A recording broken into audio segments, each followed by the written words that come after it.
आज मैंने सोचा कि आज इसका वेट भी आपको कर कर दिखाती हूँ। तो ये मैंने बनाई है किचन वेस्ट कंपोस्ट।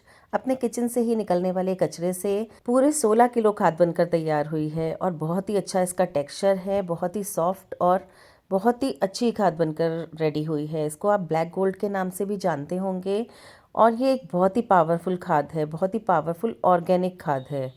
नमस्कार दोस्तों, मैं मेरठ से मालविका स्वागत करती हूँ आप सभी का अपने gardening channel G3 India garden में। सबसे पहले तो आप देख लीजिए विंटर सीजन का सबसे सुंदर फूल जो है गुलदाउदी, और इस समय पूरी तरह कलियों से भर चुका है और कुछ दिनों में ही ये कलियाँ खिलकर फूलों में बदल जाएंगी। और आप देख सकते हैं एक टायर में मैंने इसको लगाया हुआ है और कितनी सारी कलियाँ एक ही पॉट में बनी हुई हैं। करीब 400-500 कलियाँ इसमें हैं और जब ये फूल खिलेंगे तो ये बेहद सुंदर लगेगा। इसके अलावा मैंने कुछ पॉट्स में भी इनको लगाया था, करीब 10-15 पॉट्स मेरे पास हैं जिनमें मैंने सिर्फ गुलदावदी लगाई हुई है। और इन सारे ही पौधों को मैंने कटिंग से तैयार किया था, यानी लास्ट ईयर के जो मेरे प्लांट्स थे उन्हीं सब से मैंने इनको तैयार किया है। फ्रेंड्स, आज मैं आपको दिखाने वाली हूँ किचन वेस्ट कंपोस्ट। तो मैं काफ़ी समय से कंपोस्टिंग कर रही हूँ अपनी छत पर और ये देखिए कितना अच्छा रिज़ल्ट है और ये करीब 7 से 8 महीने में बनकर तैयार हुई है। तो कंपोस्टिंग बहुत जल्दी नहीं होती है। आप सोचें कि आपने आज शुरू किया और 1 महीने में कंपोस्ट बनकर तैयार हो जाए, तो ऐसा नहीं होता है। हाँ, लेकिन कंपोस्टिंग की प्रक्रिया को तेज़ करने के लिए आप कुछ चीज़ें इसमें ऐड कर सकते हैं, वो भी मैं आपको इस वीडियो में बताऊंगी। तो आज मेरी ये कंपोस्ट बनकर तैयार थी और मैं इसको सुखा रही थी। तो क्योंकि इसमें थोड़ा मॉइस्चर होता है तो इसको छाया में करीब 3-4 दिन के लिए सुखाना ज़रूरी होता है। इस तरह के सारे ही काम, जैसे कि गमले पेंट करने हैं या फिर मिट्टी बनानी है, तो उसके लिए मैंने एक काली पॉलीथीन इस तरीके से ले रखी है। तो इसी पर मैं ये सारे काम करती हूँ। तो मैंने इसी पर अच्छे से इस खाद को फैला दिया है पतली लेयर करके और इसको छाया में ही सुखाना है फ्रेंड्स। इसको आप धूप में ना सुखाएं, क्योंकि किचन वेस्ट कंपोस्ट में सूक्ष्म जीव होते हैं और उनके जीवित रहने के लिए खाद में थोड़ी सी नमी होना बहुत ज़रूरी है। तो इसलिए आप इसको छाया में ही सुखाएं, धूप में बिल्कुल भी ना सुखाएं। और ये देखिए, ये है एक लिक्विड जो कि इसी खाद से निकलता है और मैंने हर खाद के बाल्टी के नीचे एक पॉट रखा हुआ है इसी तरीके से, जिसमें ये कलेक्ट होता रहता है। और ये भी एक बहुत ही पावरफुल खाद है, बहुत स्ट्रॉन्ग ऑर्गेनिक खाद है और ये हर तरह के पौधे के लिए बहुत ही अच्छा होता है। तो ये है मेरी दूसरी बकेट जो कि पूरी तरह से ये खाद रेडी है। अभी आपको ये देखने में थोड़ी चिपचिपी लगेगी, लेकिन मैं इसको जब 2-3 दिन सुखा लूँगी उसके बाद ये बिल्कुल रेडी हो जाएगी और इसका टेक्सचर बहुत ही अच्छा हो जाएगा, बहुत ही सॉफ्ट, एकदम स्मूथ। तो थोड़ी सी नमी खाद में बनी रहनी चाहिए।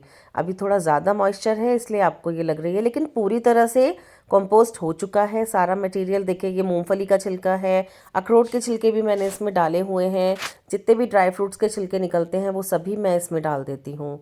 तो कंपोस्टिंग में लेकिन आपको एक चीज़ का ध्यान रखना है, कोई भी पका हुआ मटेरियल यानी रोटी, दाल, सब्जी पकी हुई अगर वो है तो वो आप इसमें बिल्कुल भी ना डालें। सिर्फ सब्जियों के, फलों के, अनाज के जो छानस होता है वो आप इसमें डाल सकते हैं।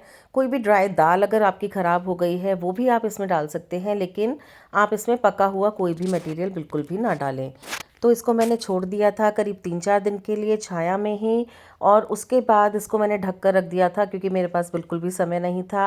और कल था संडे और सुबह जल्दी उठकर मैं पहुंच गई थी छत पर, क्योंकि मुझे इस खाद को छानना था। उसके बाद मुझे गार्डनिंग के कुछ और भी काम करने थे और साथ ही छत की सफाई भी करनी थी। तो जल्दी से सबसे पहले मैंने खाद को छानना स्टार्ट किया, अच्छे से हाथों से मसल मसल कर इसको बिल्कुल बारीक कर लिया और उसके बाद इसको मैंने छानना स्टार्ट किया।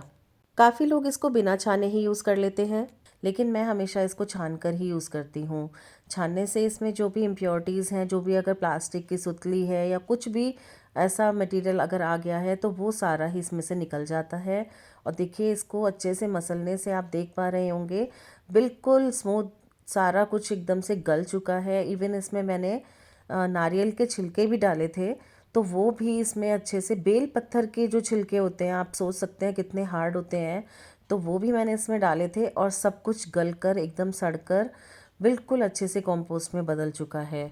काफ़ी लोगों को मैंने कहते हुए सुना है कि हम जब कंपोस्टिंग करते हैं तो उसमें से बहुत स्मेल आती है और उसमें कीड़े भी पड़ जाते हैं। तो फ्रेंड्स, हम कंपोस्टिंग कर रहे हैं तो नेचुरली उसमें कीड़े तो होंगे, क्योंकि उन्हीं से वो जो भी खाने की चीज़ें हैं, जो भी छिलके हैं वो सड़ेंगे और उसके बाद ही वो कंपोस्ट बनेगी, लेकिन उसमें से स्मेल ना आए इसके लिए आप एक दो काम कर सकते हैं। आप उसमें ड्राई मटेरियल ऐड करिए, जैसे कि आप कार्डबोर्ड ऐड कर सकते हैं, न्यूज़पेपर ऐड कर सकते हैं, या फिर आप पुरानी कंपोस्ट जैसे कि वर्मी कंपोस्ट ऐड कर सकते हैं।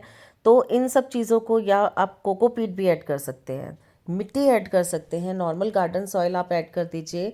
इससे एक तो कंपोस्टिंग फास्ट होगी, और दूसरा मिट्टी की या इन चीज़ों की लेयर बनने से जो भी कंपोस्ट में से स्मेल आती है वो आपकी बंद हो जाएगी या फिर कम हो जाएगी। तो एक बार मेरे कहने से आप ये ज़रूर ट्राई करके देखिएगा। दूसरी चीज़, गर्मियों में कंपोस्टिंग फास्ट होती है और सर्दियों में स्लो हो जाती है। उसका रीज़न ये है कि गर्मियों में कोई भी चीज़ है वो बहुत तेज़ी से सड़ती है, जबकि सर्दियों में ठंड होने के कारण चीज़ें फ्रोस्ट हो जाती हैं और धीरे धीरे वो सड़ती हैं। तो गर्मियों में कंपैरेटिवली सर्दियों के जो खाद है वो जल्दी बनकर तैयार होती है। लेकिन अगर आप सोचें कि 1 महीने में या 2 महीने में आपकी खाद बनकर तैयार हो जाएगी, तो ऐसा बिल्कुल भी नहीं है फ्रेंड्स। या तो आपके पास डिकम्पोज़र होने चाहिए, लेकिन वो मार्केट में ईज़िली अवेलेबल नहीं होते हैं, उनको आप ऑनलाइन मंगा सकते हैं। और कई बार वो इतने महंगे होते हैं कि हम उसको अवॉइड ही करते हैं। तो मैं तो हमेशा अपनी जो भी कंपोस्ट बनाती हूँ उसमें मैं डालती हूँ दही, खट्टा दही, जो बिल्कुल ख़राब हो चुका होता है, सड़ जाता है, या फिर जैसे हम घी निकालते हैं ना, तो घी निकालने के बाद जो मट्ठा बचता है उसको मैं 2-3 दिन के लिए एज इट इज़ छोड़ देती हूँ, और उसमें मैं गुड़ मिला देती हूँ थोड़ा सा, तो उसमें बैक्टीरिया काफ़ी अच्छे से बन जाता है। और उस मटेरियल को मैं डालती हूँ अपने कंपोस्ट बिन में।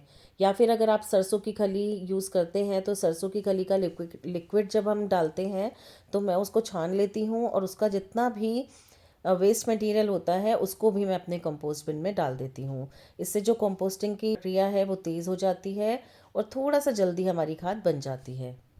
दूसरी और एक बहुत ही इम्पॉर्टेंट चीज़ है कि किस तरह का पॉट आप इसके लिए लें। देखिए फ्रेंड्स, अगर आप मिट्टी के बर्तन में, यानी जैसे घड़ा है, तो उसमें आप बना रहे हैं, तो आप घड़े में कोई होल करने की ज़रूरत नहीं है। नीचे बस आप 3-4 होल कर दीजिए और आपका कंपोस्ट बहुत ही अच्छे से बनेगा, और ज़्यादा जल्दी भी बनेगा।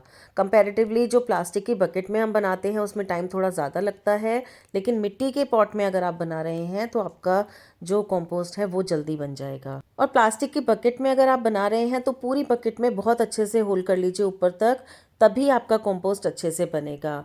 अब ये जो वेस्ट मटेरियल निकला है मेरा, जो आधा अच्छे से कचरा गला नहीं है या मोटा मोटा जो है, इसको मैं वापस से अपने कंपोस्ट बिन में यूज़ करती हूँ, या फिर गमलों में नीचे भरने में यूज़ करती हूँ।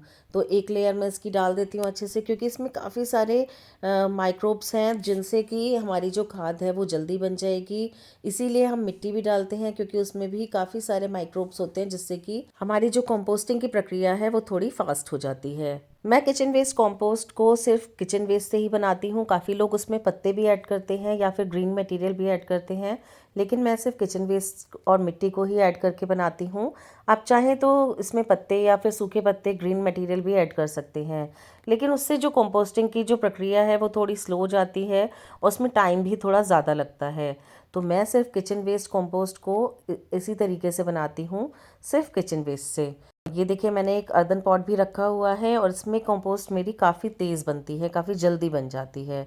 तो फ्रेंड्स, आज का ये मेरा वीडियो आपको कैसा लगा, प्लीज़ मुझे कमेंट करके ज़रूर बताइएगा। और अगर वीडियो आपको अच्छा लगा हो तो प्लीज़ मेरे चैनल को भी सब्सक्राइब कर लीजिएगा, और मेरे वीडियो को ज़्यादा से ज़्यादा शेयर कीजिएगा, जिससे कि ज़्यादा से ज़्यादा लोगों तक मेरा वीडियो पहुँचे। फ्रेंड्स, आज के लिए बस इतना ही। मिलते हैं नेक्स्ट वीडियो में एक न्यू टॉपिक के साथ। तब तक के लिए गार्डनिंग करते रहिए, स्वस्थ रहिए, मस्त रहिए।